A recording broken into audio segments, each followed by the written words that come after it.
গাজীপুর শ্রীপুরে আন্দোলন।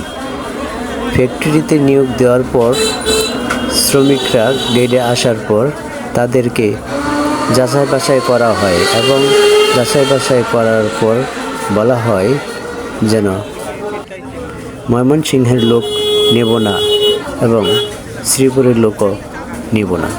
তখনই শ্রমিকরা আন্দোলন করেন।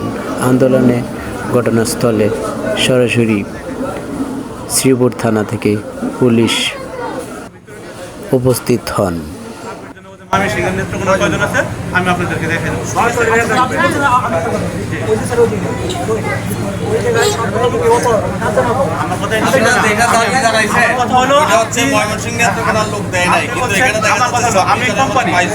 আমি কাকিনা চালাবো সেটা সঠিক না।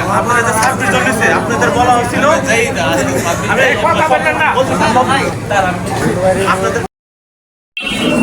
আপনারাই বলেন আসলে এরকমভাবে নিষেধ করা কি ঠিক হয়েছে কি হয়েছে না, এটা একমাত্র আপনারাই বলতে পারবেন।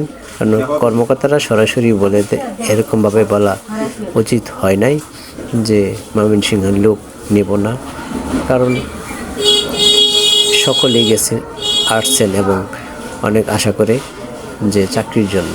যাই হোক, এখানে যদি ঘটনাস্থলে শ্রীপুর থানার পুলিশ না আসতেন অবশ্য আরও অনেক কিছু হইতে পারত, কিন্তু ওইটা হয়নি এবং এলাকাবাসী নেতৃবৃন্দ তারাও ছিলেন, তারা নিয়ন্ত্রণে আনেন। এখন আশ্বাস দিয়েছেন যে চাকরি হবে, অবশ্যই সকলে বাড়ি যাও। শ্রীপুর থানার পুলিশ খবর পড়ছি শ্রীপুর গাজীপুর থেকে। সকলকে ধন্যবাদ।